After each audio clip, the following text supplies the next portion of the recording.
হ্যাঁ, এ কি তুমি যে পাঁচুকে নিমন্ত্রণ খাওয়ার জন্য ডাকতে গেছিলে, আজকে আমাদের বাড়ি খাবে বললে?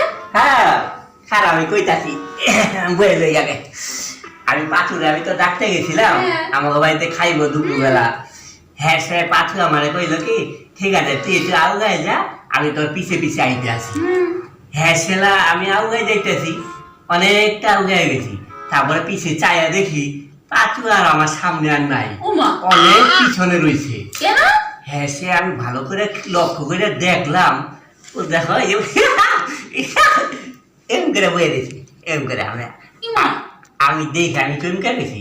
আমি ভাবছি ওর মাথা ঘুরা বুঝে পড়ে গেল, এম করে বয়ে দিয়েছে কে। এবার সামনে আমি দৌড়ায় গিয়েছি, ও মা এলাম গিয়া দেখি কি পায়খানা করতে আছে। এইরকম মানুষের আমার বাড়িতে খাওয়ানোর দরকার নাই, আমি ওরা খাওয়াই রেখে চলে আসি। বাদ দাও এরকম বাড়িতে খাওয়ানোর দরকার নেই।